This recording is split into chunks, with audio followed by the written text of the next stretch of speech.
that their ancestors had told them that they were to teach me their ways. Yeah, I Answer mean, my own question. we Very could. good. Patient answering their own question. I just helped her piece it Just together. piece it together, So my right. job was easy. Yeah. We are the Front Page Pass, brought to you by Word Journeys. Welcome to Front Page Pass. I'm Bob Yaling, and this is Alexa Black. And we're very pleased today to present a special guest. In fact, we're devoting the whole show to her. We've both worked on a lot of book projects in our lives. Absolutely. Both writing and editing and so forth. And this has absolutely been one of the funnest and most challenging and most rewarding projects I've worked on. And we actually started, Dr. Madeleine Randall, our guest, and I actually started on this 20 years ago in New Mexico when she did a medicine wheel healing with me. That's how I met her. And so we're in for a treat for the next hour.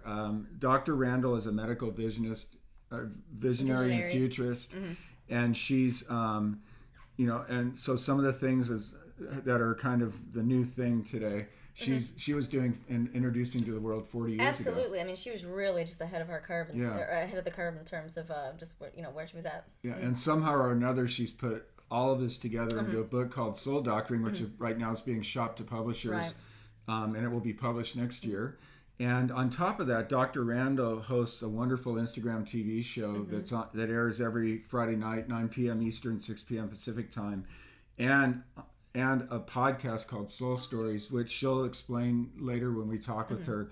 But that's a wonderful podcast as well. It's on every week. We're really looking forward to having her. Yeah. She's a very intriguing guest with a ton of stories and lots of knowledge. And I can say this is going to be a little bit different than a lot of our guest authors. And I mean, every author is distinctive in their own way, obviously. True. But this goes to another level because along with that, I'll bet anything that during the course of the interview, she's going to be giving some very sage medical and healing advice that we can all take away with us into our own lives. Yep. So, and we'll also be discussing the aspects of writing soul doctoring as well. So stick with us; it's going to be fun. So it sure is. Well, today we have a very special guest who means a lot to me personally. I first met Dr. Gayle Madeleine Randall about 20 years ago. It's already 20 years. Yeah. And I've had all sorts of associations with her. A dear friend. She's my doctor. She's a healer. She, in her book Soul Doctoring that we'll talk about today, I've been involved with that. It's somewhat of a mentor in the medical realm as well. And she's a medical futurist and visionary. And some of the things we're going to find when we talk to her today, we're going to some of the things that are now kind of like the big new thing, like plant-based and stuff like that. She was introducing that to the world 40 years ago. Absolutely. She was ahead of the curve completely. Completely. Yeah, you can and go back and watch some of those songs. And it's just a great joy to have her on, and I'm looking forward to a really wonderful conversation. So since she, without further ado, let's just bring her in. All right. Welcome, Dr. Randall. Thank you. I'm so glad you're on the show. It's really fun. I guess this is yet another iteration of you and me and our association with each other after. I know, who knew? Yeah. It's great to finally have you. We've been talking about having you on for quite some time, so here we are. Was there even Zoom when we first met? I don't even think it existed. I don't think it existed. No, because we met at a conference in New Mexico. Oh, okay. Yeah, and I was involved with a spiritual group down there, and then Dr. Randall was one of the keynote speakers. Wow, okay, so that's where you guys met. It's kind of the origin. Okay. And it just went on from there. So, gosh, where to begin? There's so many different ways to go about this. But first of all, this obviously became your calling.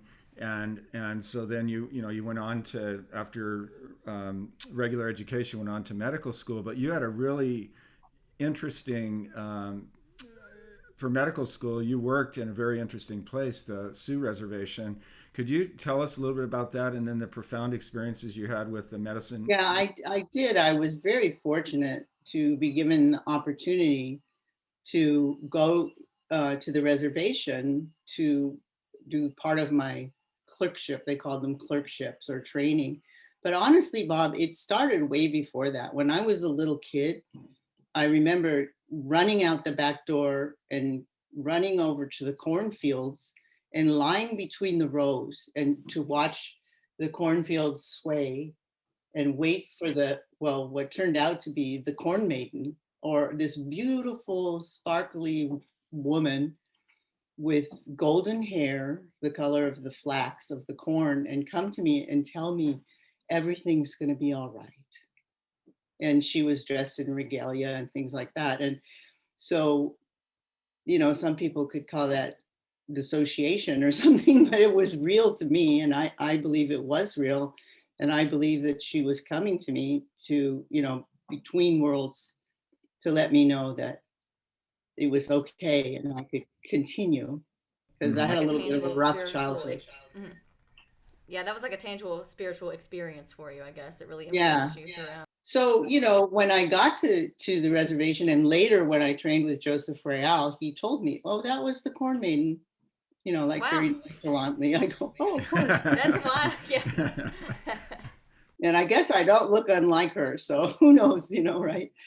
So anyway, yes, I went to the Sioux reservation, and then when you show up at the Sioux reservation back in the day, this was years and years ago, the actual doctor or PA, whoever was working there in the clinic, leaves because that's his vacation and you're covering. It's like, okay, because I wasn't really even an MD yet. I was a senior medical student. Of course, you know a lot, but you don't have that MD after your name. But the nurse was there. I always found nurses are great resources. So, but what happened was one day, and I always opened up the clinic. I'd come in the back door and then go to the front door, and there'd be people lined up. Well, this day, a woman, there was one person there, and a woman, because I came in early, and she fell into my arms and she smelled of smoke and she was burned all over, and her propane tank had exploded during the night on her, and she'd been waiting there. Wow. And she was blue. Her skin was about the color of the wall behind you, and she was wheezing and breathing like that. She was not in good shape, and they didn't have helicopters that came to the reservation in those days, and this was right between Sioux Falls and Rapid City, so it was pretty far away from anything. But we did call the ambulance. We got her up on the table. We did what we could do, gave her oxygen, gave her what's called a diuretic because she had water or fluid in her lungs. They were burned. And so with the oxygen and the fluid and removal medication, and also gave her steroids, that's about all you can do and oxygen, until something else is available. And so I looked around sort of frantically, and I told the nurse, look, get somebody. This boy came in, and I said, go get everybody that she knows or that knows her or that is her relative and bring them here to pray.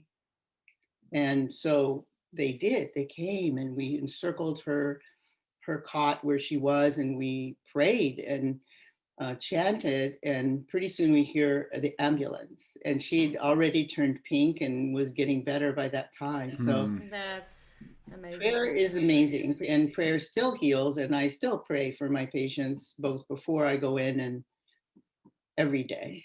So Yeah.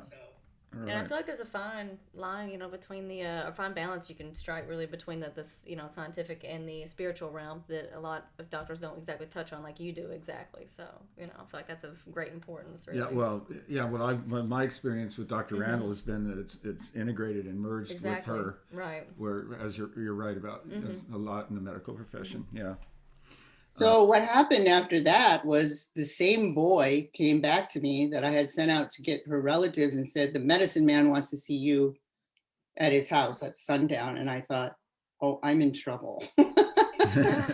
And so I headed out there at sunset, and it was in South Dakota and Nebraska, we have what's called big skies. And the whole sky was red. It was heaven fire. And it made me kind of happy and less scared, and all the little reservation dogs are following me, their tails wagging. And as I went up to his house, he's standing on the porch, big chest, looking out like an eagle, and his mate she was so beautiful. She was sort of round faced, and her little eyes were like diamonds. And they were smiling and welcoming me and telling me to come in and eat with them. And we spoke, and then they told me to come back the next night and every night. And after a few weeks, they told me, that their ancestors had told them that they were to teach me their ways, that I was going to do something different and share it with my people to change things on the planet. So it was a great gift. Oh, that's It's a really wonderful. profound experience. Yeah, Yeah. yeah. And And of then I went course, back seasonally, so it didn't end for like 4 years. hmm Hmm. okay. And then, and you're, and I guess at this point, I introduce you're involved with many things, but two that are really exciting right now, and this just keeps the conversation going, are your books Soul Doctoring, which you've spent years working on, and also your new podcast Soul Stories, and we'll get to that in a minute. Mm-hmm. But the thing about Soul Doctoring, I think would strike a reader first and foremost, is that today, we have this big push to plant-based foods. Mm-hmm. We hear a lot more about integrative medicine, and all of these other more progressive ways of healing. But you were doing that 40 years ago, and Mm-hmm. you were one of the pioneers in bringing that into the consciousness of America. Could you talk about the early days, the pioneering days, and as part of because I know that's part of the premise of writing the book. Sure. So, it was interesting because through those experiences, my early experiences, I knew there was more. And even as I was training as a young intern, and when I became a resident and even a fellow, I loved science. So I'm really both things. I invented a lot of things at UCLA that are used today, like things to stop ulcers from bleeding. We invented that, and a lot of things. And so, but even so, I was always interested in the esoteric side of things. I'd go back to my patients' rooms at night and ask them, what were things like at home? What were they eating? What, did they drink alcohol? Were they smoking cigarettes? And how did they feel? I didn't just look at them as their organ that was sick, which was very prevalent in those days when I was training.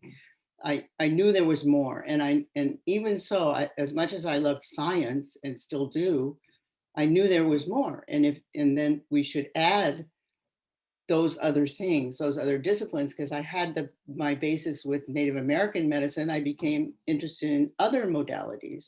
During my training, I learned Chinese medicine. I learned Japanese medicine. I learned Ayurvedic medicine.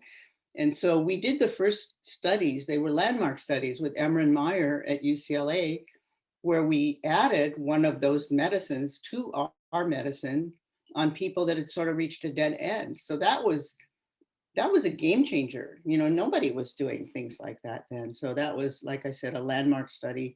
And then we went to the desert and did consensus conference and did more things. But it all started there really in a big way. And I also saw very clearly, and we didn't learn in medical school and fellowship, I'm a gastroenterologist, and they didn't teach us anything about nutrition, which I could see. It was so blatantly obvious to me how important it was. So I taught myself. I went and found education on it. And then I found the functional medicine people and the integrative medicine people. And of course, I became certified, and then I became board certified in integrative medicine later on. But I learned all those things before. As a matter of fact, I showed up one time at Scripps Institute for one of Mimi Guarneri's big conferences. And then I learned that was the conference where we were all going to take the boards. And I hadn't studied because I didn't know. I wasn't Wow. aware. I just showed up Yeah. to take the course. And Mimi goes, "Oh, come on, Randall, you've been around forever. We know you know it, just do it." And so I just took it cold. And I did very well because I had immersed myself in all of those things, which is what we were being tested on, which was Right. Right. very affirming for me. Yeah, I would say so. Yeah. Can you talk a I little bit recently about like? had Mimi on my podcast actually, and we talked about that experience together. Can you talk a little bit about soul doctrine and kind of how it covers all facets, you know, mind, body, spiritual, and that's just something that I feel like greatly sets it apart from most medical, you know, self-help style books. So can you just talk a bit about that, how you know, include every single facet within the book, kind of your Sure, I approach to don't know if it? I included every single facet, but Well, it yeah, is a but journey. I start out with yeah, some of the stories like we talked about, right. my sort of autobiographic journey that sets the stage for how I launched into learning different modalities. And then I talk about the different modalities in a patient form. So I present patients and how they healed, and each one addresses a different modality. And so people can read those things and learn what might be good for them in their self-care, or what modality might help them with their illness or disease, if you will. And it sort of moves through those. So that's how the modalities are presented. And then it moves into the current ills of our planet.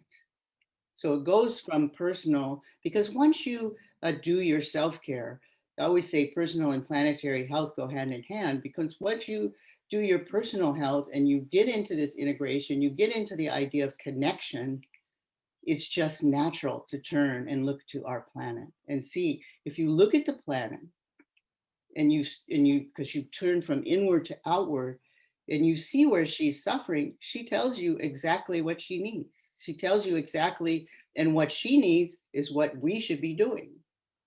So what are the ills of the planet, you know? And then and it'll tell you, well, maybe meat is not a great thing right now, because growing the corn and the grain to feed the cows, which become the meat, is what is most contributing to the carbon in the atmosphere, which is most contributing to global warming. So that's just an example. And also the ocean, which is a big thing. You know, we have so overstressed the ocean that it's very sick. And if we don't pay attention to what we're doing and change our fishing practices, we'll have no fish by the year 2048. No fish. That's, oh, that's And we sad. can't have an ocean without fish. It won't survive. No, They need each other. And so exactly. 80% of the oxygen comes from the ocean, and it harbors a great amount of CO2. And guess what keeps that CO2 harbored in these little beds in the ocean? The fish. The fish swimming. Isn't that amazing when you add together all of the motion of, you wouldn't think that that would do anything. The fish swimming is what keeps the CO2 harbored in their beds. And if there are no fish, what's going to happen to it? It's going to come Going out straight and up to go the in the skies. Exactly. atmosphere Yeah. Right. and Right. add to the carbon debt and increase global warming exponentially. So we just have to start paying attention. So these are some of the things that I talk about, and more, you know, how we can help our planet. And it's not hard. One of the main things is change to plant-based, which, by the way, is number one, the most healthy thing you can do. I've healed people with cancer. You can reverse heart disease, read Dean Ornish, with plant-based diet, you know, and we can save the planet at the same time, which is of course essential. Mm-hmm. Kind Yeah. of goes from the individual to the collective, I guess. Yeah. Absolutely, yeah. Mm-hmm. And we have more questions, of course, about soul doctrine. But one thing I wanted to kind of drill further down on, and I know this firsthand since I worked with you on this book. You very consciously hyphenate the word disease. So instead of saying, you know, disease, it's dis-ease. Could you speak to that a little bit? Because I think that's just such an important point that I believe if people consciously made that, you know, put that hyphen in there, I believe that alone, if they really internalized it, that would create a lot of healing on this planet by itself. Oh yeah, because I was brought up in a disease-based system. And right away, I thought, you know, this is not the right emphasis to emphasize, and it's still that way. You know, Western medicine is disease-based. It's about the disease. But what we really need to emphasize more is the wellness part of it. You know, like it's dis-ease rather than something that's a sentence that you have to have for the rest of your life once you get that diagnosis. Diagnoses are great because it's a way to classify things and understand Right. things. So I'm all for that. But you also got to remember the other side of it. You know, what's the wellness side? And when you hyphenating that word emphasizes that it's a disease or an imbalance in your body, unless it's gone on so far that it's just so ingrained in your, and all that means is we don't know how to unwind it yet, but we are unwinding things that even do involve the DNA. This, you know, now we know there's epigenetics and you can change those things if you change the environment, the way you're eating, the way you're thinking, the way you, you know, experience the world. You can change your DNA. I mean, making a cancer go away is changing your DNA. So Yeah, true. changing heart disease is changing your DNA. So once again, back to what you're eating, and not just what you're eating in your mouth and in physiologically, but what are you eating in your mind, in your spirit, in your heart, you know, emotionally. So that has a lot to do with it too. Yeah, and I think that some of the medical industry doesn't really hasn't a lot of the medical industry at least hasn't exactly grasped a hold of that concept. So I was going to ask kind of how do you feel that the medical industry is lacking as it stands, and where could we evolve? I guess. Yeah, well, you know, I'm a positive person, so I think when I was training, it was worse. You know, now they are starting to wake up. They are starting to have some minimal amount of classes in nutrition and spirituality and compassion, things like that in medical schools. So I think little by little it's starting to happen. You know. Okay. Mm-hmm. And there's a whole other side. There's a whole other side to your legacy and your story that is reflected throughout Soul Doctoring, the book, and that is your association with Native Americans, with Native peoples, and all the work you've done with them, and also just how it's just an intrinsic part of you, as we alluded to earlier with where you did part of your medical school work. Could you talk a little bit about how that evolved after the Sioux Reservation, and then also how you've incorporated the just the logos, the whole belief systems of Native peoples through medicine wheels and through other things to to just be part of the way that you not only treat patients but how you live your life. Yeah, well, that started right away, Bob. After I spent the time with the Sioux people, they told me I'd have other teachers. And I did, in fact, have many teachers. I had Joseph Real. I began to Sundance. As a matter of fact, that's how I got the vision for the book. As you know, and we tell some of these stories in the book, is, you know, I was doing a Sundance, and the Sundance is really a dance that you do. I was invited to do it. It's a dance where you dance without food or water for 4 days and 4 nights in the hottest part of the summer for sacrifice. And the sacrifice is made to receive a vision for the planet, to improve the planet, and it's all the people. When they say all the people, they mean humans, but they also mean all the animals and plants and things and even stones. Everything has a spirit. So you're dancing for all the people. Omitakiasan is how they say it in Sioux. And there are many different ways to say it. In Tiwa, it's, I'm blanking on it right now. Seneho Chuanke Taene is all the people. And so on, I think the third day of the Sundance, this Sundance, I began to have a vision. And the vision was a talking circle of elders. And they were talking about a woman that appeared in the smoke in the middle of the circle that was coming from a fire. And I was watching this and I'm looking at it and I'm going, oh my goodness, that's me. And they're making a decision and they finally come to a decision. And then I see the planet, the earth is spinning above. And then I put my hands like this, and the planet came into my hands. I guess you can't see my hands there. I put my hands like this, Got it. and the planet came into my hands and turned into a book. And then I got the message that's what I was supposed to do. I was supposed to take all my teachings and put them in a book, and so that I could share them with the people, that it was going to help them. And of course, I hadn't even mastered all the disciplines that I needed to master to write that book at that time. But that was my vision. That's one of the things that drove me, and it still is. Yeah, and one of the beautiful things about soul doctoring, which I should tell everybody, is now being shopped to publishers. So you could probably expect to see it. I would say in 2022. But one of the things about this really great book, besides all the healing advice and all all those types of things, is Dr. Randall's storytelling, how she tells stories. It's very native, and just that rhythm and cadence. And of course, I know as a book editor, I notice the different ways in which people tell their stories, right. and that's just one of the most beautiful parts of the book. Is just how it just feels very native. The delivery, the way you tell stories. Thank you. Thank you. There's something I really have to mention is how the other bookend, one of the bookends is health, self-care, how we achieve it, and through many different disciplines, Western medicine included.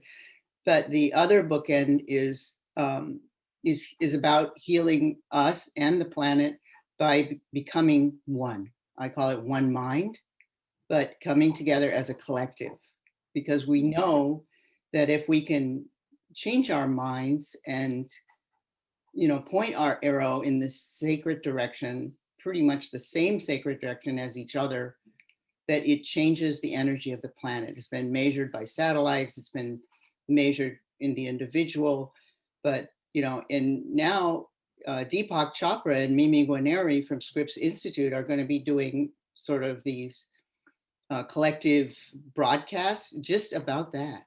So, and this is something that I wrote 20 years ago. So right.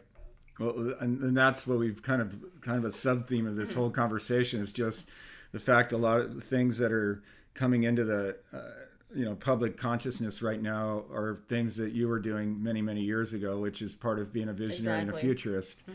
Yeah, and back to soul doctoring. One of the things, another thing I love about the book is how you weave the stories in with very practical advice. But unlike and better than a lot of books on healing, you take the point of view like, I'm going to show you guys as much as I can, and in some cases have the reader elevate their own awareness and understanding of the subject to meet you.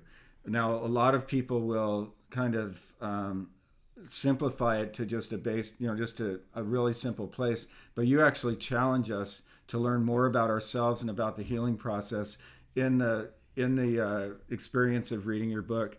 Could you talk about that a little bit, and then also just talk about how important it is that we become more self-aware of these things, of actually how we heal, not just what to do to heal.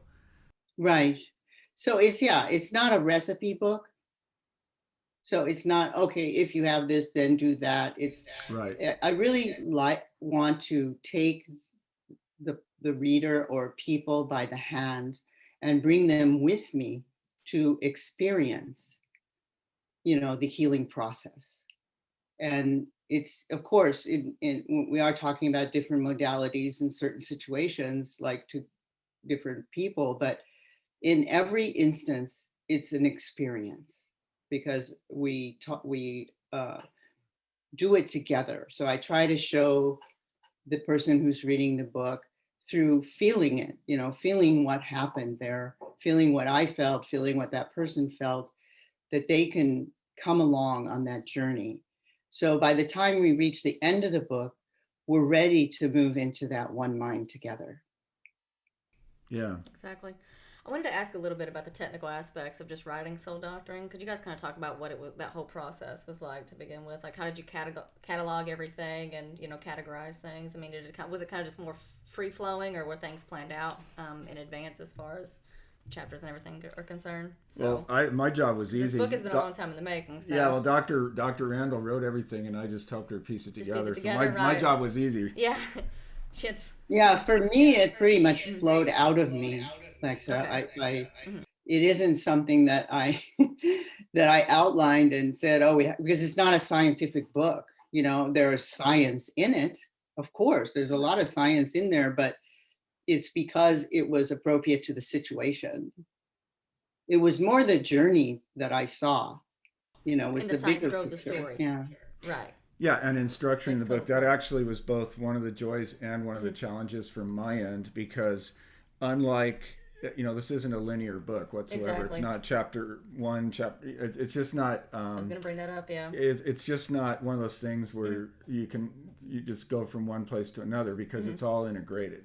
And so one of the challenges, because there's a lot of storytelling and plus all of the the medical aspect of it, and the underlying science, and not to mention the fact that Dr. Randall is licensed in masters 12 to 15 different modalities yes. or more. So part of it was to present it as a journey, but at the same time bring in all of this much the more practical information. So that was a challenge, but it was also a joy, because if we put it, if we got to the point where we put it together correctly or put it together well, it just became this journey, not only of the healing of oneself, but also of the awakening and arising to our highest consciousness exactly. and our highest potential. And so for me, anyways, as the editor, that was like I said, both a joy and a challenge. That's the best way to put it in my case. Yeah, I understand, or I've been told, and I don't know if this was you that told me this, Bob, that one of the biggest challenges is knowing the end of the book.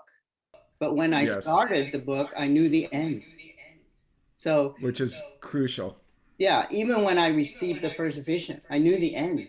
Wow. I knew where I was going, and then it was pretty easy to fill in, because the first part was, a lot of it was my experience, and then part of it was things I needed to experience, but it's all things that, came from my life and what I saw.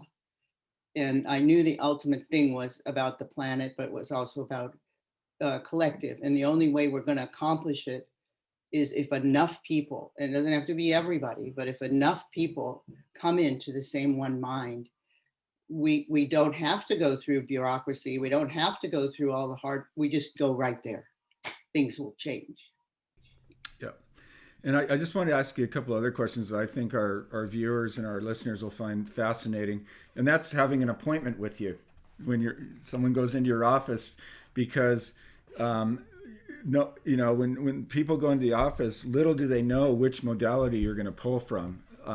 Could you talk about how you read the patient intuitively, and besides the medical assessment, of course, and could you just talk about how you figure out what you're going to go with? Because like I just said, you have a gigantic toolbox of healing tools.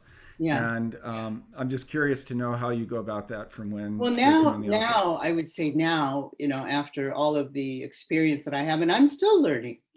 I still learn every day, and I love learning and adding to my toolbox. So I continue to, but I have a system, and it's not unlike going to another doctor's office where I'm going to ask a lot of questions.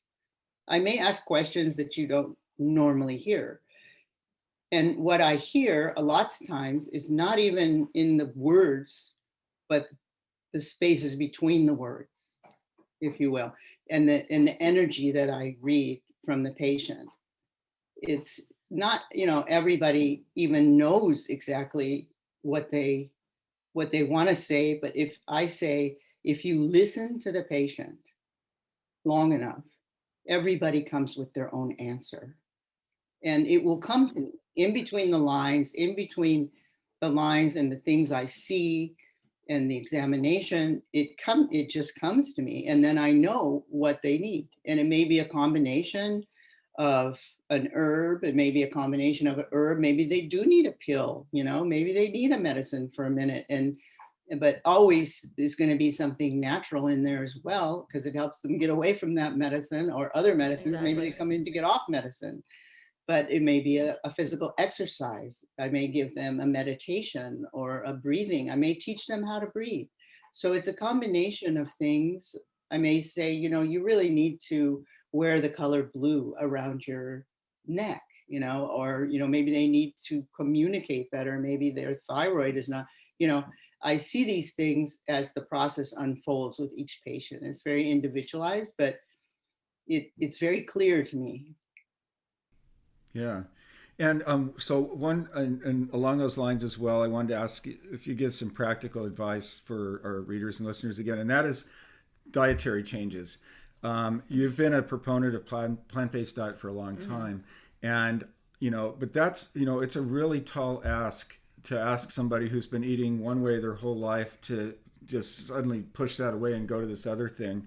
Now, in my own case, I had a strong enough will that I did exactly that 35 years ago when I switched, and that's how long it's been since I've eaten meat. And I switched, and I was done with meat, and that was it. But that's hard. I mean, that's really hard for most everyone to do. So, what would your advice be to someone who knows they have to make a dietary change, but they're afraid to do it, or it's just such a tall ask to just switch over like that? Where would you start them? Yeah, well, that's a good question. And it is hard for people. Like, I had a young gentleman the other day who had come from Louisiana to visit his relatives, and he had, for all the world, a bleeding ulcer. He passed blood, and then he passed black stool. And of course, I was one of the top-notch hemostasis doctors in town for many years when I was at UCLA, about however many years that was ago, more than 20 years ago. And so I know this like the back of my hand. So I knew what to do Western medicine wise, but also in investigating further, when a lot of hemostasis doctors would be just like scope them, apply the hemostasis, give them drugs, and let them go back to Louisiana. But of course, I wanted to know, what are you eating? What's eating you? What's going on? And it turns out this young man's a welder, Right. and he was having a lot of headaches, and he's having a lot of upset stomach. And I'm thinking, maybe heavy metals, and then I'm also thinking, then he said there are a lot of stress in his family. And I don't know if you know, but of course, if you've been watching the weather, Louisiana's really gotten blasted the past couple of years. And yes. they were out of their house. That alligators were in their house. It was so badly flooded. I mean, it was bad, and that's pretty stressful, right? So, and he has a wife and a little baby, and they all had COVID, and that was really stressful. So they've been through it. So I think that, and he was been taking a lot of Advil for his headaches. And then I found out his testosterone was low. Well, that causes headaches. So it was a, kind of plethora of different things that needed to be addressed. But I told him, one of the things you should do, because you're really inflamed, is decrease your meat. And of course, Louisiana, they're very meat oriented, soul food, seafood, right? The whole bit. And because he was in a tender place and was willing to listen, I could get him to, work with me. And he's going to, try to decrease it to once a day to begin with, and then maybe go down to 3 times a week. And in the meantime, we're doing his workup, but he understands. And I explained to him how inflammatory meat, especially industrialized meat, is, and that it comes with cytokines, and they come in your body and they attract white cells and create more cytokines, like an exponential inflammation is like that. And then I explained to him that's where the vast amount of diabetes comes from. That's where heart disease come from, and about 70% of the chronic illness that we have in our country. And he understood, because he's not dumb, right? So he's willing to give it a try. He wants to be healthy, as a young family, and and his wife used to be a vegan, so we've got that on our sides. And we're gonna, he's gonna work on it. And then you have to stay in contact with them and counsel them along. You can't just say, oh, do this and bye. You have to help them out with. She already knows how to cook that way, so that helps. I don't have to Yeah, that is a buy big that. But advantage. I always tell Yeah. people, look at my Instagram because I put a lot of healthy plant-based and they're yummy, recipes up on there, and you can just copy them. And so there's that, and a lot of the stuff that I present in my book, and also have these on my Instagram TV, are scientific. I give statistics and all of the data that's behind it. So this isn't stuff we're just making up. This is stuff that's Hmm. Right. really happening, and I give all the data and statistics about it, including the planet, the plant-based foods, the whole thing, and then we talk about different subjects. So Yeah, and just to elaborate on Instagram TV, it's on every Friday night, 6 p.m. Pacific time, and they're wonderful shows. And on top of that, as you mentioned, you have thousands of followers and Hmm. just constant great advice that you put up on there, and along with some really inspirational quotes and things as well. I mean, it's almost like its own variety show. Yeah, It's really it's cool. all very insightful. Yeah, and along those lines of other things you're doing, you also have a dynamic new podcast called Soul Stories. You started that several months ago, and you've just had these actually more than incredible a year guests. already, Bob. Yeah, well, okay, more than a year. I can't believe it's been that long. uh, But 24, we're on 24. okay, Wow. Okay. So what? But the thing about Soul Stories that I find really amazing is you're bringing in guests from literally all walks of life. I mean, you've got Very healers, diverse. actors, just a whole bunch. But the thing in common is Mhm. that they are really dynamic souls that are changing the world in their own ways. Could you talk a little bit more about that podcast? Mhm. What inspired you to begin it, and just what the thrill of it is for you personally? Well, it's the same thing that inspires me every day, and that's to help the planet. I'm very planet minded, and when actually I was invited on Richard Radstone's podcast called Ghost Stories, and during the podcast, it actually came to me. I sort of had a vision during his podcast that I should do a podcast, and I told him, I said, I've always wanted to do a podcast on on people and how the energy of their story is what brings us into the cosmic consciousness together. And if I have people on my podcast that have done that, it's going to inspire people to move in that direction, into that light. And he was moved by it, and he's a very experienced podcaster. So I thought, okay, let me do it. And he coached me, told me all the equipment to get, everything to do, and all the nitty gritty stuff. So I just did what he said. And I started inviting people on my podcast. And it was, yeah, like you said, they're very diverse, but what they all have in common is the planet, the planetary mind. Some are regenerative farmers. Well, they think about the planet. Some are actresses and actors, and they're very planet minded. So the last one I did was Miyamoto, Nobuko Miyamoto, who is a Smithsonian acclaimed artist. And she has been an activist and an artist, and she calls herself an artivist since a very young age. And now she's in her 80s. And she's been, Wow. Wow. yeah, admitted to the Smithsonian. Her art is in there, her music, and it's all about the collective consciousness, and people advancing evolutionarily in their minds, and connectedness, and crossing boundaries between peoples, and integrating all peoples, not just Asians, which she's Asian, so of course it's a big deal right now with the women in Georgia being killed and whatnot. So it helps us bring the work forward, because she is doing this new technique called Fandango Obon. Obon is a ceremony which I've been to many times because one of my best friends is Asian, and it's about dancing in a circle just like natives do, and coming together through that circle. So now she's doing it only with different cultures, which is amazing. So that was my last guest. So That's it's been fascinating. so much fun. Hmm. That's wonderful. I was going to ask, kind of touching upon that, can you kind of discuss why taking a preventative approach in healthcare is of the utmost importance, other than simply being reactive and come to the doctor when something is wrong? Like, how can people improve that as far as longevity is concerned? Well, you just said it, but yeah, I mean, Well, okay. yeah, I Answer my mean, own question. we Very could, good. Patient answering their own question. yeah, Maybe you taught me well. yeah, I mean, it's so important. And it's so, the thing is, it's so doable. Right. You know, it's so doable. It's people end up on all these medications, you know, big pharma, and big pharma doesn't want to let go of that because No, that's what that's their money. supports them, you know, and Mm-hmm. it's just astounding, really.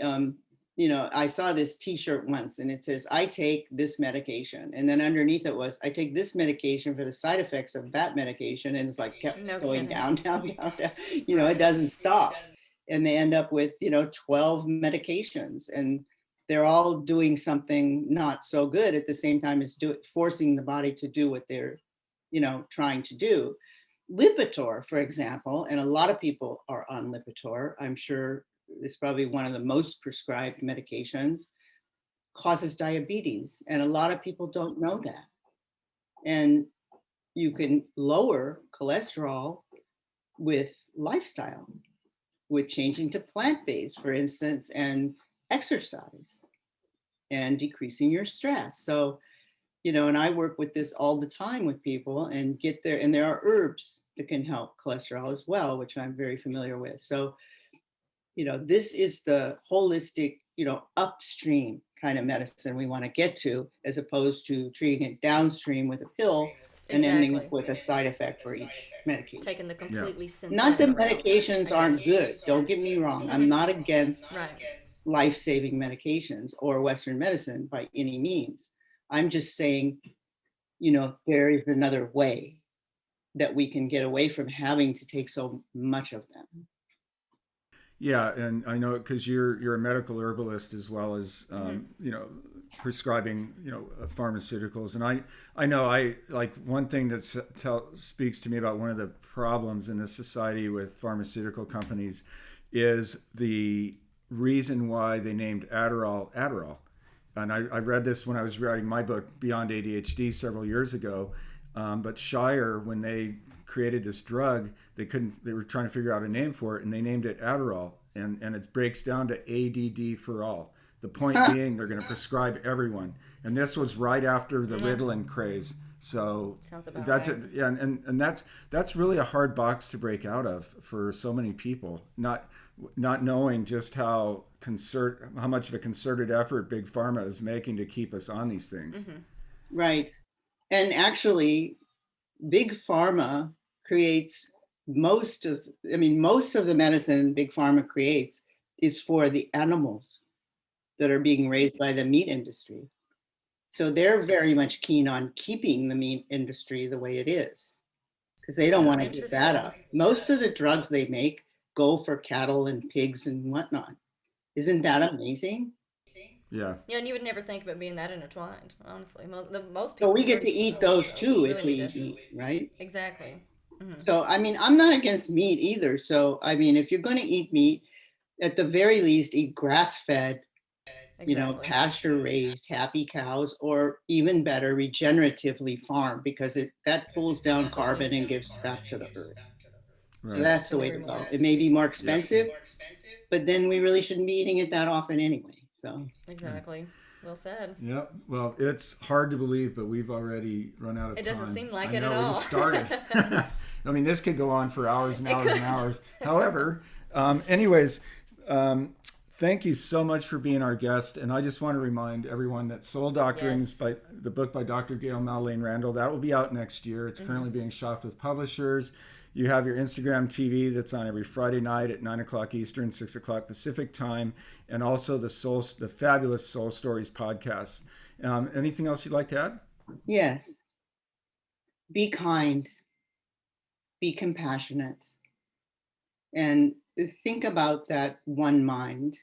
Think about tuning into the collective consciousness. It's there for everybody, and it's a two-way street. So if you move your consciousness higher into that place, you also receive. And you can, you'll get pieces of information that will help you in your life, and it will help the planet. Great message to close with. Thank you so much, Dr. Thank you. Gayle Madeline Randall, for being with us today. My pleasure. Thank you. Thank you. Anyway, so that was a really intriguing discussion with Dr. Randall. I've been looking forward to that for quite some time. So you guys, if you want to find out more about her, her origin, or just her tips and tricks that she has, from years and years of knowledge, you guys that are still with us, be sure to check her out on social. We'll drop the links below. So we're going to go ahead and do our ritual here at Front Page Pass, where we talk about the chart toppers on New York Times bestseller list. So yes, and Aaron James from our team has, as always, given us the 5 top fiction and nonfiction selling books from the New York Times list. So why don't you go ahead with fiction? Okay, with fiction, number 1 we have Legacy by Nora Roberts, which is new this week. On number 2, we have The Last Thing He Told Me by Laura Day, 4 weeks on the list. And that's quite an intriguing read also. Number 3 is Shadow Storm by Christine Feehan. How do you pronounce it? Okay, I'm always butchering the pronunciation. I apologize, guys. New this week. Number 4 is Project Hail Mary by Andy Weir, 4 weeks on the list. And number 5, still on the list, is Sully by John Grisham, which is 5 weeks on the list. So, and I'll just mention about Andy Weir that this is this is the book following The Martian, which of course became a great movie. And I'm looking forward to reading that book. That's going to be it really is. If it's anything like The Martian, it's going to be really fascinating. That's what I was thinking, Bob. So on the nonfiction side, number 1 is Killing the Mob by Bill O'Reilly and Martin Dugard. And number 2 is What Happened to You by Bruce Perry and Oprah Winfrey. Number 3 is The Anthropocene Reviewed by John Green. Number 4 is Zero Fail by Carol Leoning. And the concept of this book is really an important thing. It gives us permission to fail. And we live in a society sometimes where we're told we can't fail. You can't fail. Well, the thing is, you can't progress unless you fail. Exactly. That's you just learn from simple those failures. truth. Right. The greatest people at what they do in this world failed. I mean, Thomas Edison failed 10,000 times before he found the key to the light bulb. Exactly. So this is a really important book, I think, especially now. It's just such a high pressure time. And then number 5 is The Premonition by Michael Lewis. And now, before we go, let's talk a little bit about our future guests. We have some really interesting people coming up to chat with. So. Next week we have a treat for you. Especially it's summer reading season. It's also a summer book club or book club season at libraries. Right. Summer reading programs. We are going to be honored to have on our show many times best-selling children's authors Sherry Fink and Derek Kent, who are a husband and wife team. And awesome do you remember like when you were a kid, the Scholastic book fairs and stuff at the schools? Well, absolutely. they're a book fair by themselves, and I'm not kidding. They have the name of their business is Whimsical World, and it's not only a presentation, it's just it's a pure show, and their books are not only are just great reads. Sherry does young readers, and Derek is more of a tweener author, but their books have they're value-based. It's value-based writing, and wait till you see this. I mean, this is going to be a program that any parent, any teacher, any educator, and any kid, including the kids within us, is going to want to see. So that will be next week, and then following that, we have 2 other really captivating guests coming on, and that's Nora Novak, who was kind of a social ingenue and in LA for a long time, and she's an actress and a model. She's a great writer, and she's also a great artist. But back in the 70s and 80s, she used to host parties that you name the people in the Rock and Roll Hall of Fame today, they were there. Exactly. David Bowie, Rod Stewart, on and on. It's impressive.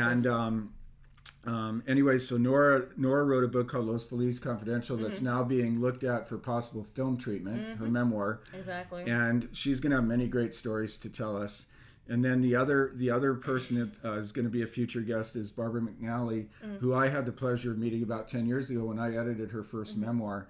And Barbara is a author who specializes in women's empowerment. She's a great mentor. She's got a great life story, and which includes having to learn to be empowered in herself. She's a fabulous writer, and again, she's just gonna be a wonderful guest to have. Absolutely. And then it's coming on down the line, just if you get your calendars out, we'll have a really good friend of mine who I've had the pleasure of working with off and on for 20 years, and that's Charles Warner, who's the publisher of, or the CEO of Innovative Properties Worldwide, which is a publisher of Innovation and Tech Today, and 4 other magazines, including Sustainability Today, STEM Today. And Chuck, he's fabulous. He's a live wire. He's a great storyteller. Just a joy to have on. And we'll have Chuck talk not only about his magazine properties, but also how writers can pitch magazines, and with the many platforms they have today, whether it's online or print or podcasting or broadcasting, all of which he does with his enterprise. Yeah, so, exactly. Yeah, so we've got a very busy month and a half coming up with these fabulous guests, and just in a month and a half. So I mean, you can just think about over the next year what all Word Journeys is going to be involved in, honestly, because we plan on taking this on the road eventually, as we've talked about in other podcasts. So we've got quite a bit going on. So be sure to follow us on Instagram, YouTube, Facebook, and Twitter at Word Journeys, or it could be at Word Journeys Literary. I'm not sure. But anyway, so thank you guys for joining us, and we'll see you all next time. Thank you. Thank you for joining us at Front Page Pass, where we present everything from new titles to rocking interviews with best-selling authors and publishing experts, writing and editing tips, the latest on the bookshelves for readers, and live coverage of writers' festivals, conferences, and author signings. Our mission: to serve up the world in a thrilling, wonderful, and most adventurous new way.